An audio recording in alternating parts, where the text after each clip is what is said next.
this tour? I was just wondering, I mean, I've been asking all of them coming down here, where they're from, I mean, what state? Pennsylvania? Cambridge, Ohio. Cambridge, Ohio. Okay. Pennsylvania. Pennsylvania? Houston, Texas? In there, but, okay. Pennsylvania. Pennsylvania. Ohio. Ohio? In the back? New Zealand? New Zealand. Holy mackerel. Whoa. Lexington. Okay. Catawba Island, Ohio. Island, Ohio. Okay. North Florida. North Florida. In the back? Same, okay.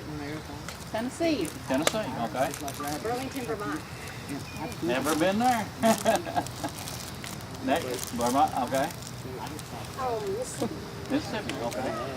Texas, all right. Cambridge, Ohio. Right. And you were there? Chicago. Chicago, okay. Did I miss anybody? Gracie, okay. Gracie. Gracie, okay, that's just right down here. Yeah, I've been there several I was times. going to say, you know Gracie, don't you? Well, I hope y'all have a great time. She's gonna let y'all tell y'all about this. All right? Thank you. All right, guys, all you little alienites out here. Of course, this is the house. One into the other. It was a shotgun house, as they call them those days. Back door, once you get into the back door, you guys are standing in the front door. All right, how many of you actually know the story of what's going on? Okay, good deal. No, you do. So let's go back. 1955. I have to find me a good place here because I can't see everybody. Sun's gonna get there we go. Now to see August 21st, 1955. And if I have a brain fart, forgive me because it's melting, guys. It's melting. That weekend, okay, you've got a house, a little house here, and it housed 11 people that weekend. Just so happened that my dad, his wife Vera, Billy Ray, and June Taylor were in New Orleans. They were stationed in Edmondville, which is down the road. For any of you that don't know, about 2 hours away. And they worked with the carnival. They were close to home, wanted to come in and see Mom, which is my grandma, and visit his brothers and sisters. In the house was my grandmother.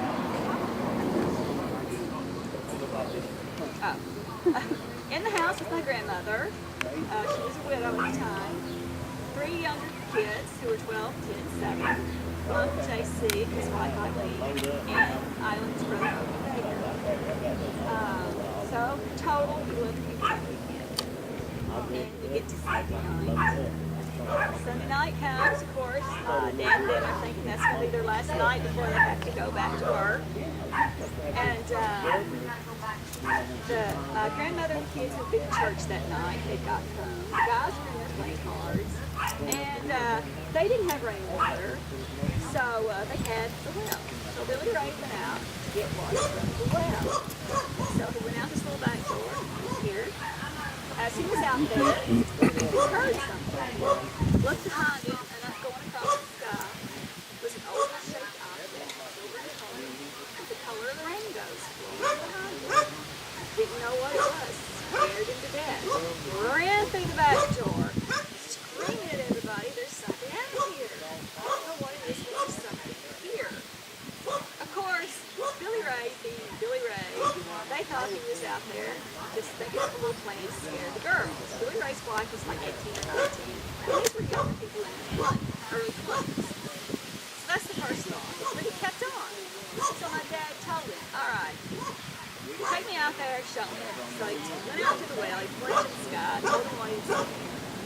My dad's like, "You sure it wasn't a shooting star? Or maybe a meteor shower," because they had been having meteor showers that night. Billy Ray's, "No, it wasn't any of those. I know what those look like. It isn't either of those." So anyway, he says, "Well, you know what? There's nothing out here now." And you got to realize, this is 1955. The only thing that sat here was this house. Nothing over there. Nothing over there. Nothing like that. The only thing was the train track in front. Gravel road. So there wasn't nothing in it. So So when it got dark, it was pitch black. There was no security lights. There wasn't anything like that out here. So anyway, they're heading back to the house. Of course, Billy Ray's still there. Still, he saw something. And so he kept looking around. And lo and behold, coming from the back of the woods, was this little 3.5 huge head, large ears, big glowing eyes, hands down to the ground, almost touching, and it seemed to float. All right, both of them seen this, so they go running in that back door, screaming that something's out there. Well, my grandmother and them thought that, all right, Billy Ray done got that out there going to these little trees trying to play on the girls, so they just planned to put it off. Well, it got serious, and Billy Ray grabbed a rifle from the front door. The back door, see, Billy Ray went to the back door with his rifle, Dad got the shotgun and went to the front door. Then my grandmother knew they were serious. So she thought, well, I'm going to talk to Billy. So she goes to the back door, sits down there with the mom. She asks him, she says, Billy Ray, what did you see? He said, yes, honey, I don't know what that was, but I hope you never have to see it. So they sat there in silence for a little bit. And lo and behold, one from that corner of the house, right? She screams, falls to the ground. Everybody in the house comes running to the back door, and she tells them, she says, yes, there's something out here. I saw it. There's something out here. And about that time, a shot rang out in front of the house, and right back here was a window. Uncle JC shot right through that window. Billy Ray, I guess got his big pants on about that time, and so he goes running through the house, runs out the front door, under this little stoop, and as he's standing there, this clawed hand comes down trying to grab his hair. My aunt grabs him, yanks him back in the house. My dad runs back out, shoots toward the roof where it was, it drops, watch his leg.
I'll go back to Dad. Dad shot the one off the roof, dropped, rolled, floated away. Somebody screams, there's one in the tree. And it was a big tree like this one. And he turns around, shoots it, drops, rolls, floats away. By the time it's over with, they're shooting one off the back fence. That's the very same thing. They shoot one here, they shoot one. They're everywhere. All right, they're getting afraid because, all right, you got a 20 gauge, 12 gauge, and a 22 rifle. And so not dropping these things. They're not dying. They're just getting up and rolling away. So they don't know what to do. What are these things? Why are they here? And so the girls are crying, the kids are crying. You know, it's just hysterics going on all around. And my dad tells them, says, well, you know, they didn't have a telephone, no communication. The only thing they had was a radio and the neighbors. That's it. And so the only thing my dad could figure was get to Hopkinsville and get help. So he told them, he said, just be quiet, calm down. As soon as it gets quiet out here, and we get a minute, we're going to jump in those trucks and head to town and get help. So they sat there, it was quiet. I'm sure you could hear a pin drop. And they were probably all breathing pretty heavy. And all of a sudden, you could hear one going across that tin roof, this little nail going across it. So that really sent them all in hysterics. And the girls were crying, the kids were crying. June was just about to lose it. And my dad calms them back down. He says, just hold on. Let's see if it gets quiet again. So they sit there for a little bit longer. It gets quiet. So okay, let's go. They run to the trucks and head to Hopkinsville. Get to Hopkinsville. Of course, 1955. One officer on duty. So you got 11 people from the age of 7 to 50 running in the middle of the night in the sheriff's office asking for help. And he's trying to understand everything, and they're all just talking and screaming and carrying on. And he's like, whoa, let me understand here. You had men trying to attack your house? And they're telling him you don't understand. And he's like, hold on. So he calls the chief. And so Chief Russell Greenwell tells him, says, keep him fair. Call the newspaper, call Fort Campbell Army Base, which is about 20 miles down the road. Get help out there. We're going to that farm. So they all wait. They get together, and there's a little caravan of cars coming out here to little bitty Kelly in the middle of the night. Back then, there was a gravel road up through here, so they came, pulled up in there. Some of them stayed out on the road, and got out, searched the house, searched the building they had, everywhere, but they couldn't find anything. Evidence something happened because you had shotgun and rifle shells outside the house, inside the house, holes through screens, woodwork shot up. Something happened, but there was a problem. No bodies, no blood, no body parts, no guts, nothing there to prove they had shot him. So what were they to do? They couldn't do anything. So the chief told them, says, I'm sorry, but there's nothing here. So they left. So my grandmother got the kids back in bed. Everybody got settled down, tried to settle, get to sleep. They hadn't been to sleep except for the kids. They did put them to bed earlier, but all that commotion caused them to get up.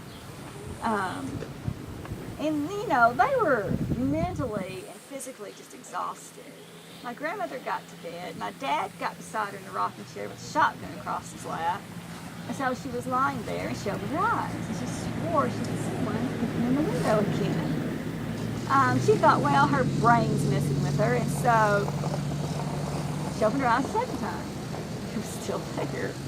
And the third time she opened them up, and it was still there. She screamed at my dad, they're back. So he got up, and the battle began again. And this happened at daylight. The sun came up, they disappeared. No rhyme or reason why, I don't know. My dad sat the family down. He told them, he said, listen, no good can come of this story. Don't say anything, just keep it to yourself, because those people out there last night were laughing at us. They didn't believe us, they were making fun. He said, it can't do us any good to talk about this. And so they were fine with it because they wanted to forget it anyway. But of course that wasn't going to happen because you had the invasion of the people. They were coming, camping in the yard, walking through the house, taking souvenirs, because it was the place the aliens came. They wanted to see them. That's why they were camping in the yard. They thought they'd come back. If they didn't get what they wanted the first time, why wouldn't they come back a second time? And so that's how it was. And my grandmother, in fear and because of all of this, sold the house in 2 weeks and moved to Hopkinsville to the apartments with kids. My aunt and uncle, they got them a place of their own. And that's the story. Any questions, comments, or concerns?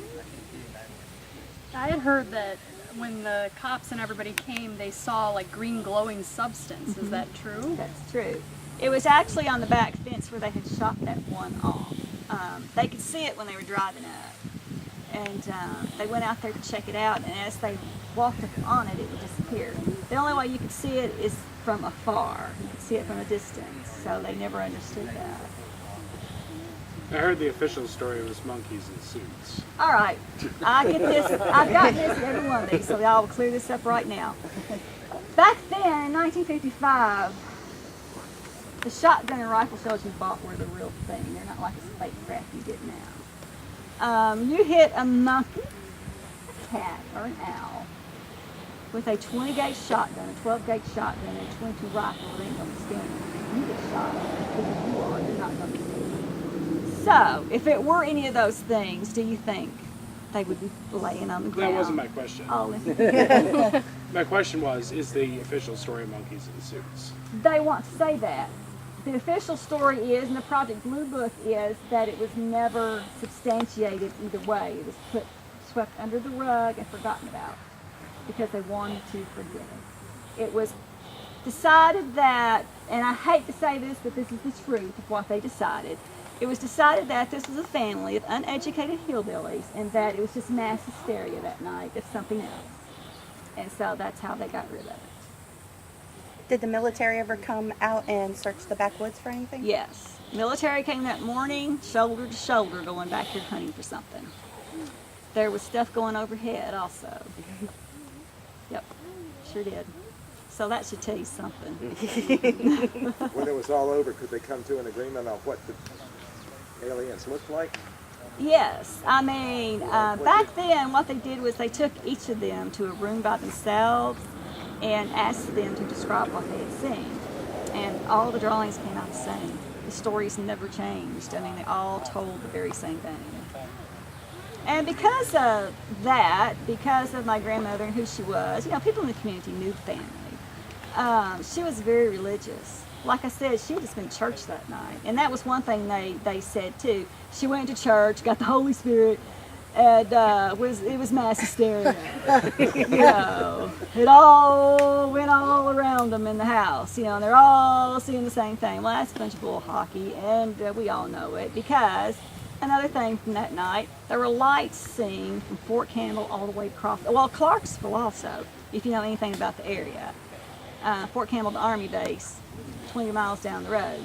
So later people came forward and told that, you know, that they seen the lights, they heard the sounds, you know, there was other stuff going on that night.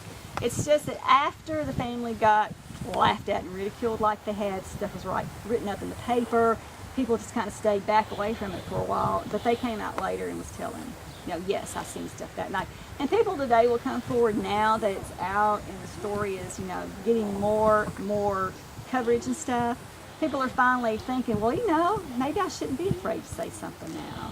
And so more people are coming out and telling me, yeah, my grandfather or my aunt or somebody seen stuff that night. They heard stuff that night. So it's just being confirmed more and more. Yep. Did the children, well, I know the adults now, but did they talk about it? No. They didn't. No, at the time that happened, of course, I didn't go into great detail, but a lot of things that happened that night. If I did, I'd be here all night. My dad made his wife, Vera, take the kids to the back bedroom and stuff them under the bed. They didn't know what these things were. They didn't know what they wanted. All they knew is they couldn't get them to die. And his first thought was protect everybody. So he made her take them and stuff them under the bed. Now, my Uncle Lonnie, he will tell you that he got himself up under that bed and looked out the window and was able to see one. But the other two didn't. And the other two will absolutely not speak of this. If you're very lucky now, they're all getting older, and my Uncle Lonnie is much older, and he's had a lot of health issues. I was hoping he'd get to come this year, but he didn't. But yeah, they have a really hard time with it, even to this day. I know Aunt Mary, when she comes every year for a little bit, not long. Last year when I did my speaker thing on stage, I did it in a different way. And she told me after I got off stage, she said, I sat there, she said, oh my God, she said, it just came back all over again. And it just gave her cold chills and just made her feel that feeling again. Yeah. Did the military remove anything from the property? Dad? Maybe. Maybe. Yeah. Well, yeah. I had been told that when the military was coming to grounds, they found something, hit it real quick, ran it to a truck, and stuck it. Yeah. So your story is secondhand. It's from the horse's mouth. It's from my father and my aunts and uncles. And it never changed. I mean, my parents kept the story hidden from us. Didn't know nothing about it till I was 8 years old. They did not talk about it. He did not talk about it. He did not like talking about it. He was, afraid of it. If you tried to get it out of him and he even made a face or snickered, he would stop and just tell you to go out of the room in a not too nice way, because it happened, and it traumatized them for the rest of their life. I mean, you got to think, you have something like that happen to you, what would you do? You got these little beings come up to your door and window, and you can't get them to fall. You're shooting them with the most powerful thing that they could get at the time, and they will not fall. That's scary. It's scary, and it traumatized them. Anything else?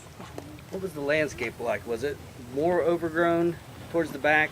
Yes, it was more trees way toward the back. Because when I came out here, after we heard the story, like I said, I heard it when I was 8 years old. The following weekend, after we heard it, my dad brought us out here. I was born here, but they moved 2 weeks later. He brought us out here to see the place because I guess he thought, well, they know the story, let's show them the place. When we came out here, still a gravel road was down through there, and the house was still sitting here. And we got out, and he took us back there to where the place was, and it was a perfect round, brown, dead grass circle in '68. I remember that. I'll never forget it. And that just confirmed it even more. Me being 8 years old, it just made it even more real. And him just telling the story and seeing him tell it terrified me. I would go around at night, closing the windows, doors, shades, curtains, whatever was hanging on those things, because I was afraid they were going to come looking at us. I didn't know. I was a kid.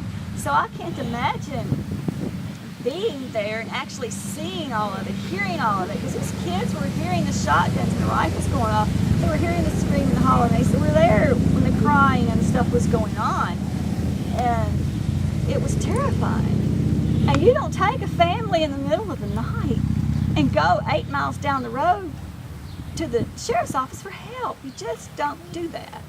Not in 1955.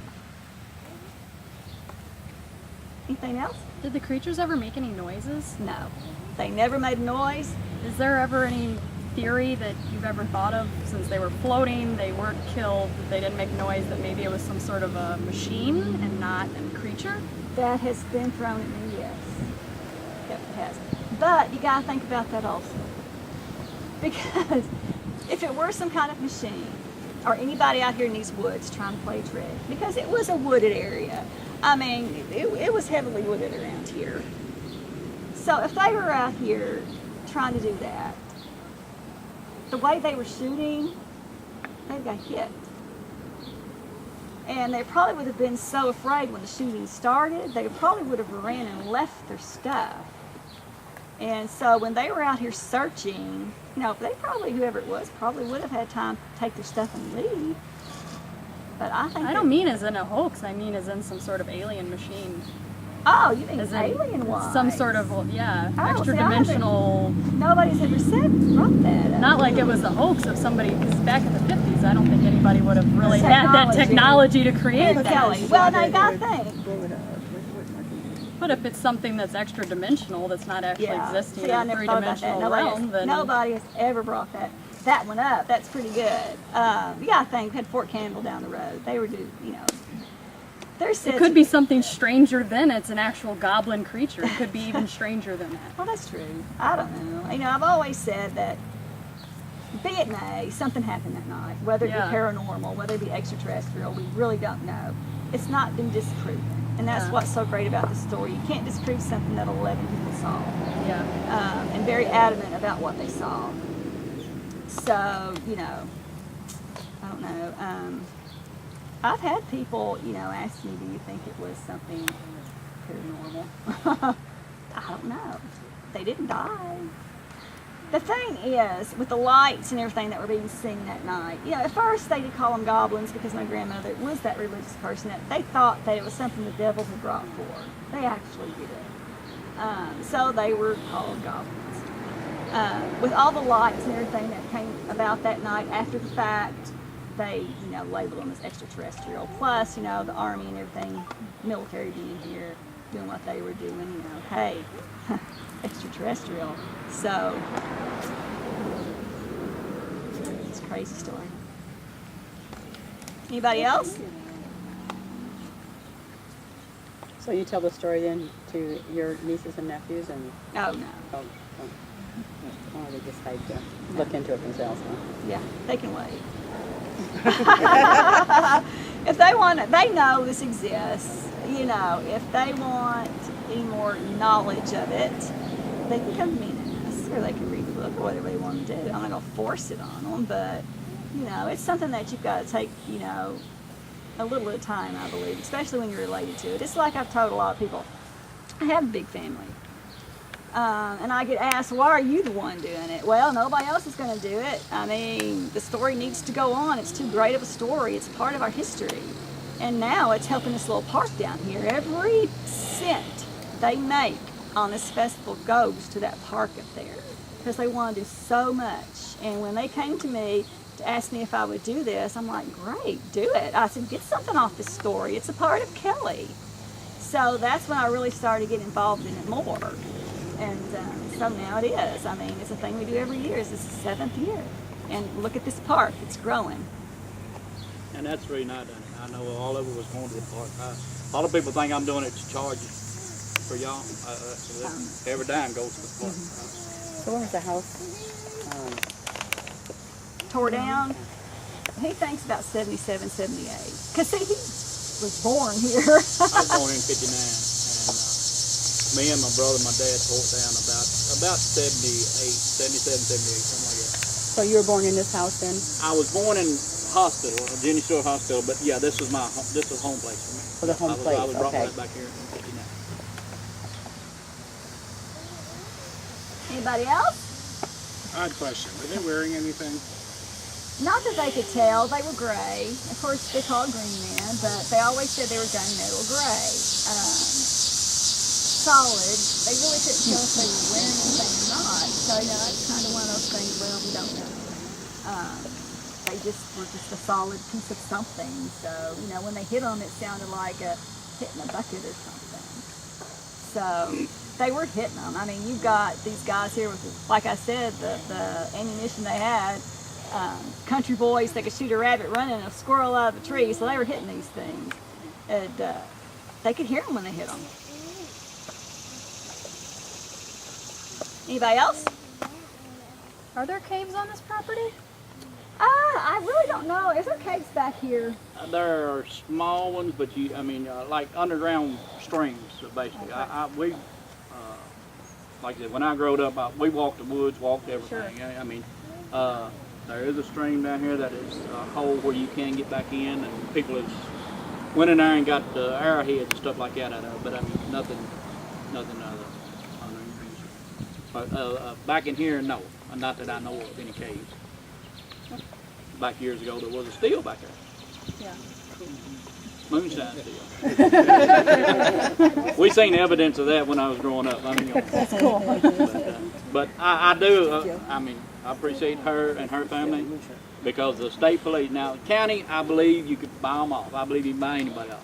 But the state police stated there was no alcohol found in the premises, or they were not drunk. So I was raised up as they were drunk. They were moonshiners. I mean, that's what all my families always raised me up. They were alcohol. They were drunk. But I believe the state police wouldn't lie for them.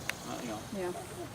And until then, till I was old enough to get the paperwork on it, and it's in the library. I forget where my wife has got it from, but it's in the books. Yeah, it's I read that. Yeah, it's what's it called? I can think now. The brain fried. It's in the police report. Yeah. Yeah, police report.